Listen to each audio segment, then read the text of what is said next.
Sabahınız xeyir olsun, əziz tamaşaçılar və dəyərli izləyicilərimiz. Hər birinizi Kisal İnternet televiziyasının efirindən salamlayıram. Bizimlə həmsöhbət verilişini izləyirsiniz, əziz tamaşaçılar. Bugün cəmiyyətin ən aktual mövzularından biri gender bərabərliyi haqqında danışacağıq. Qadın və kişi rollarını kim müəyyən edir? Ümumiyyətlə, bərabərlik anlayışı real həyatda necə görünür? Elə bu barədə studiyamızın qonağı ilə həmsöhbət olacaq. Qonağımız Regional Hüquqi və İqtisadi Maarifləndirmə İctimai Birliyinin sədri Arzu Bağırovadır. Xoş gəlmişsiniz Arzu xanım, xoş gördük sizi. Xoş gördük. Mən də sizi və çox saylı tamaşaçılarınızı salamlayıram və dəvətiniz üçün təşəkkür edirəm. Çox sağ olun Arzu xanım. Ümumiyyətlə, bugün gender bərabərliyi nədir və cəmiyyətimizdə qadın və kişi rollarını kim müəyyən edir? Bunun qanunmu, insanların öz seçimləri yoxsa ənənə? Bu barədə nə demək istərdiniz? Buyurun. Belə başlayayım ilk öncə. Dünyada baş verən proseslərdən, ümumiyyətlə, istər cəmiyyətimizdə olsun, istər dünyada olsun, vaxtaşırı bu gender bərabərliyi mövzusuna toxunulur. Aktual olduğu qədər də təzadlı mövzulardır. Amma təbii ki, Azərbaycanda gender bərabərliyi konstitusiyamızda öz əksini tapıb, qanunla tənzimlənir, beynəlxalq sazişlərə ratifikasiya olunur və bu istiqamətdə, gender bərabərliyinin təşviqi istiqamətində də işlər daima Azərbaycan Respublikasında aparılır, qurumlar yaradılır, bununla bağlı müraciət edə biləcəyimiz qurumlar var. Həmçinin müəyyən bir layihələr, belə desək. Bəli, layihələr keçirilir hər zaman bu mövzuda və bu mövzu biraz iki şaxəyə ayrılır. Qanunla tənzimlənən hissə və cəmiyyətimizin, belə deyim, ictimai qınaq götürdüyü hissə. Qəbul olunan və ya olunmayan hissəsi. Bu da cəmiyyətlərə görə, mentalitetlərə görə mən elə bilirəm ki, dəyişir.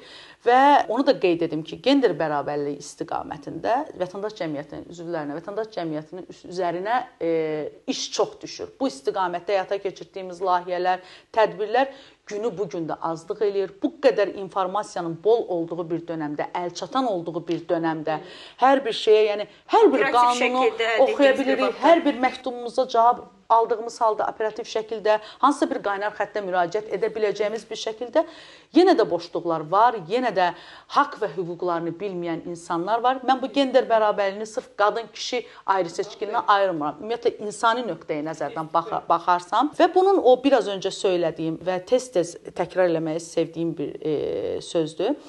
Azərbaycan cəmiyyətində, Azərbaycan dövlətində kişi ilə qadının hüquqları bərabərdir. Yəni, bizim hüquqlarımız istər işlə təmin olunduğumuz zaman, istər təhsil almaq nöqteyi nəzərdən, istər iqtisadi baxımından. Yəni, hüquqi tərəfdən bizim heç bir ayrı seçkiliyimiz yoxdur. Amma yenə dediyim kimi, işin o biri tərəfindən baxarsaq, qadın və kişinin öhdəlikləri və məsuliyyətləri fərqlidir. Ailədə fərqlidir, işdə yanaşmasında fərqlidir və ya da hətta biraz da bəlkə bu sözümü xoşlamayacaqlar. Rəftar nöqteyi nəzərdən bəlkə də fərqlidir. Biraz bu baxımdan biz həm milli mənəvi dəyərlərimizi işə salaraq, həm yenə dediyim kimi qanunlarımız öz yerində icra olunur və o qanunlarımızdan yola çıxaraq heç bir şey yoxdur ki, biz bu gender bərabərliyi Azərbaycanda pozulur və ya yanlış yaşanılır deyə bilək, belə bir şey yoxdur. Amma bəzi nöqteyi nəzərdən dediyim kimi, məsələn, biz bunu vətəndaş cəmiyyəti olaraq daha sıx-sıx rastlaşdığımız boşanmalarda, nikahın pozulması zaman, alimentin ödənmədiyi zaman elə hadisələrin şahidi oluruq ki, o zaman artıq biz, hətta belə deyim, hüququ bəzən işə sala bilmirik. Yəni, insanlarımıza o qədər çalışırıq, bol məlumat, bol informasiya, fikir ayrı seçkiliyinə əlçatan olmağı. Yəni, bu istiqamətdə dövlətimizdə gender bərabərliyinin təşviqi, bu istiqamətdə propaganda, maarifləndirici tədbirlər yetəri qədər aparılır və hər zaman bizim də bu təşkilat olaraq bu istiqamətdə həyata keçirdiyimiz layihələrdə maarifləndirici tədbirlərin rolu çox böyükdür. Ümumiyyətlə, həmkarlarımız da bu istiqamətdə çox iş görürlər. Baxın, ailə daxili şiddətlə bağlı, qadına qarşı zorakılıqla bağlı, erkən nikahlarla bağlı və ya yenə dediyim kimi, ölkədə alimentin ödənməməsi ilə bağlı, bu alimentin ödənməsinə qədər olan hüquqi prosesləri, mərhələləri insanlarımızın, xanımlarımızın bilməməsi ilə bağlı. Yəni, düşünürük ki, nə qədər məlumat, informasiya əlçatan da olsa, daima bu tədbirlərə bu layihələrə ehtiyac var, çünki böyüyən gənclərimizi məlumatsız saxlamaq olmaz.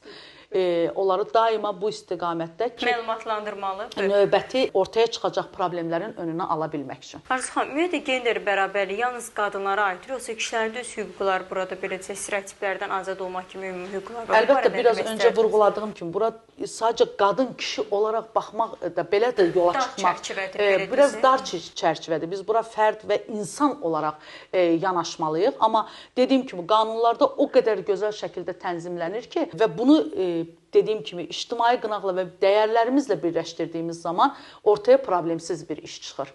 Yəni, və ya da problemi olan işin həllini tapmaq daha asan olur, yoluna qoymaq daha asan olur. Ümumiyyətlə, belə desək, iş yerlərində qadınlara daha çox üstünlük verilməsi gender bərabərliyini təşviq edir, yoxsa ayrı seçkiliyə səbəb olur? Əslində, bilirsiniz, bu barədə çox belə bir statistika var idi.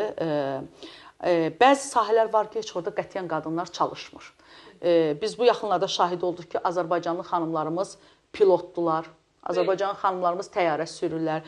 Bura qədər pilotların içində yalnız kişilər idi. Təbii ki, bu statistikada Azərbaycanda təhsil və tibb sahəsində qadınlar üstünlük təşkil edir. Amma son dönəmlərdə şahidi oluruq ki, artıq bəzi ixtisaslarda bəylərimiz, kişilərimiz də daha çox üst tuturlar. Bu müəllimlik peşəsində bir ara demək olar ki, kişi müəllimlərə rast gəlmirdi. Çox az olurdu, həddən artıq. Amma yenə dediyim kimi, sahələr var, orada qadınlar çox azdır, sahələr var, əksinə xanımlar daha çoxdur. Bilirsiniz, bu da elə bilirəm, biraz təbliğatla bağlı bir şeylərdir. Hətta bəzi iş yerlərində xanım işçilərin tələb olması kimi hissələri də görürük. Və də belə bir şey deyim, bu biraz maaşa da bağlı, iqtisadi vəziyyətə bağlı bir şeydir. Məsələn, gözəl təhsil alan, bilikli, savadlı olan bir uşaq, mən elə bilirəm, düşünür ki, mən gedib tarix müəllimi işləməkdənsə təyyarə sürərəm, pilot olaram. Bir bəydən söhbət gedir. Yəni, bizim də bu söhbətlərimiz olanda bu düşüncələrə rast gəlirik.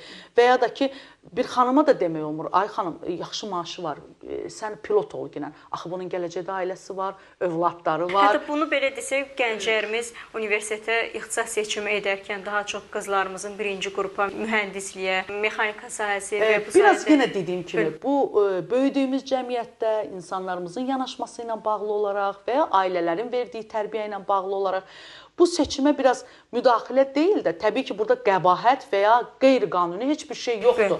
İnsanın arzusu, istəyi ola bilər. Bir xanımın arzusu seçimində azaddır. Seçimində azaddır. Biraz öncə söylədiyim kimi, heç bir xanıma kimsə deyə bilməz ki, sən pilot olma, təyyarə sürmə.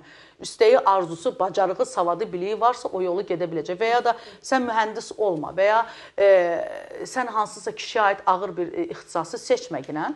Amma təbii ki, yenə dediyim kimi, bunlar biraz milli mənəvi dəyərlərlə, ailədən aldığımız tərbiyə ilə, istək və arzularla çox yenə dediyim kimi, savadlı bir qız uşağı özünü həkim görmək istəyir, həkim arzulayır. Onu təbii o gələcəkdə cəmiyyətə daha faydalı olacaq bir həkim kimi. Çünki sevdiyi və üzərində zəhmət qoyduğu bir peşəyə sahiblənəcək. Ona görə də burada qeyri-qanuni heç bir şey olmadığına görə, amma bu təzadları, bu fikir ayrılıqları və ya burada daha çox xanım tələb olunur, burada daha çox kişi tələb olunur. Burada yenə dediyim kimi qəbahət və qeyri-qanuni bir şey yoxdur. Bəs media və sosial şəbəkələr gender bərabərliyini necə dəstəkləyir? Dəstəkləmək baxımından onlar əslində deyərdim ki, bizə daha çox elə televiziya kanallarımız, saytlarımız, media, kütləvi informasiya vasitələrimiz dəstək olur. Yəni, mən öz sahəmdən yola çıxaraq deyirəm. Yəni, qeyri-hökumət təşkilatı olaraq biz daha çox o dəstəyi, belə bir şeydim, o layihəni həyata keçirdik və ya o tədbiri həyata keçirdik, bitdi olmamalıdır, onun davamlılığı var, onun səsini yüksək kütlələrə, böyük auditoriyalara çatdırmaq var. Daima əgər o iş faydalı bir işdirsə, ondan reklam şəklində də çatdırmaq nəticə alırıqsa, təbii ki, məsələn, biz ona daha çox sevinirik. Biz bir sosial çarx çəkirik, yenə dediyim kimi, məsələn, bizim təşkilatımızın ailə daxili şiddətə yox deyə, ailə daxili şiddətə və qadına qarşı zorakılığa yox deyə bir sosial çarxımız oldu. O çarxı boş-boşuna çəkməklə deyil. Onu təbii ki, kütləvi informasiya vasitələri bizə dəstək olduğunu, yayılmasında, onu auditoriyaya çatdırılmasında. Bu dəstəyi, yəni biz artıqlaması ilə görürük kütləvi informasiya vasitələrindən. Bəs müəyyən bir qərarların verilməsi ailə daxili münasibətlərdə bərabərdirmi? Təbii ki, qanun da bunu yetəri qədər tənzimləyir. Yəni burada ayrı seçkiliyə yol verilmir. Qanun baxımından götürərsə dövlətimizin aldığı qanunları, qərar verdiyi qanunlar ümumiyyətlə vətəndaşın rifahı naminədir hər mövzuda. Bu mövzuda da düşünürəm ki, sadəcə o baş verən boşluqlar ki var, insanlarımızın məlumatsız olmağı, məlumatsız olduğundan da yəni biraz öncə söylədiyim kimi, əgər atadan aliment alına bilmirsə və ata çox rahatlıqla əlini qolunu yanına sallayıb gəzirsə, bu işin altında baxırıq ki, nigah bağlanmayıb cütlüklərin arasında və bunu zamanında bilməyiblər. Evlilik baş tutub, amma qanun onu necə tənzimlədi, artıq bu proseslər baş vermir. Bəs ailə-daxili münasibətlərdə kişilərin daha çox biləcək hər hansı bir fikrə münasibət bildirməsi, bir şey etməsinə, hər yəni o stereotiplər qalırmı? Biləcək patriarxal bir münasibət. Belə bir şey deyim, kişinin bir fikir bildirməsi qəbahət bir şey deyil. Təbii ki, bildirə bilər. Ailə institutu müştərək bir müəssisədir. Məsələn, tarazının qorunub saxlanması elə biləcək düzgünlük, balanslı şəkildə münasibətləri gətirəcək. Bəli, doğru. Bu müştərək bir müəssisədir və bu müştərək müəssisədə biraz öncə dediyim kimi qanunlar, hüquqlar eyni ola bilər, amma məsuliyyət və öhdəliklər fərqlidir. Mən hər zaman deyirəm, elə işlər və elə yoluna qoyulmalı məsələlər var ki, onu mütləq kişi eləməlidir. Onu qadın etməməlidir. Əgər qadın edirsə, o çətinlikləri altına girirsə, o məsuliyyətin, o yükün altına girirsə, təbii ki, mən o xanımların qarşısında 100 dəfə baş əyirəm. Ailə deyiriksə o ortama, ailə institutunun davamlılığı mən daha çox düşünürəm qadının üzərindədir. Amma bəzi işlər var, onu qadın görə bilməz, bəzi işlər var, onu kişi görə bilməz. Hərəsinin öz ayrı-ayrı işi var. Bəzi işlər də var, o mütləq müştərək qərar verilib olunmalıdır. Həm ayrı-ayrı şəkildən birlik. Bəli, bunu hər zaman dediyim kimi çox ağıllı xanımlar və çox ağıllı analar lazımdır ki, bunu tənzimləsin. Bəli, orta beləcə nöqteyi nəzərdə saxlamalıdır. Arzu xanım, gələcəkdə beləcə gender bərabərliyi məsələsi sizcə təhsildənmi, valideyn fikirlərindənmi, yoxsa texnologiyadan asılı olacaq? Bu necə ola bilər? Çox gözəl sualdır. Texnologiya həyatımıza elə girib ki, hər sahədə öz sözünü diktə edir. Hətta belə deyim, fikir dəyişdirir, fikir formalaşdırır, fikir yaradır. Bunu artıq həyatımızdan, yeni dünyanın reallığından çıxarda bilməyəcəyik bir mənalı. Ancaq mən düşünürəm ki... Artıq elə bir hala çevrilmiş ki, bizi məsələ texnologiyalardan asılı vəziyyətdə düşmüş. Bəli, və mən düşünürəm ki, bu böyüyən gənclərimizə kömək edəcək.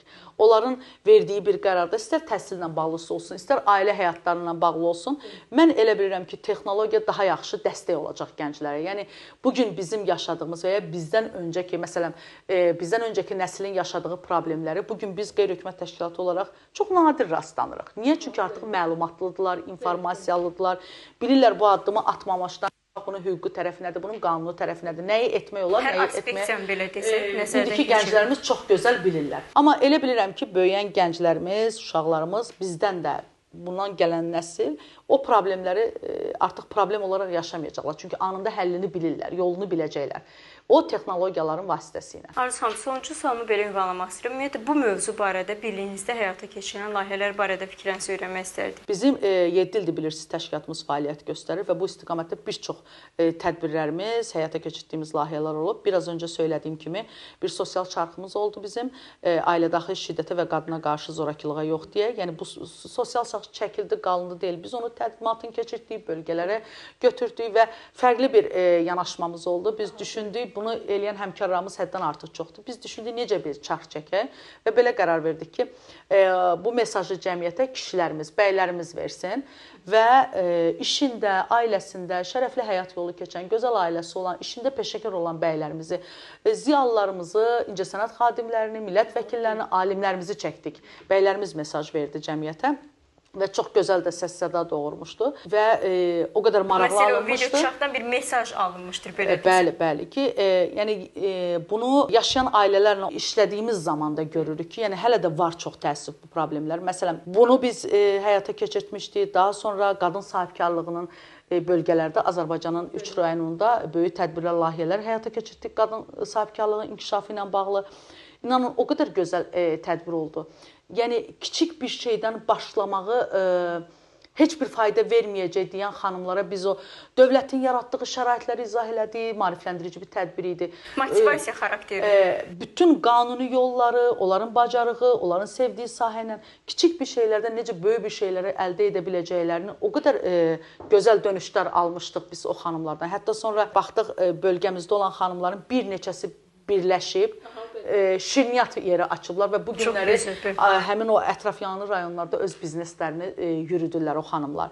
Ona görə də hər zaman ehtiyac var bu maarifləndirici tədbirlərə və düşünürəm ki, bundan sonra da bizim təşkilatımız bu işlərə imzasını qoyacaq. İnşallah. Çox sağ olun Arzu xanım. Fikrinizi bölüşdüyünüz üçün təşəkkür edirik. Sağ olun. Mən təşəkkür edirəm. Sağ olun, çox sağ olun. Sağ olun.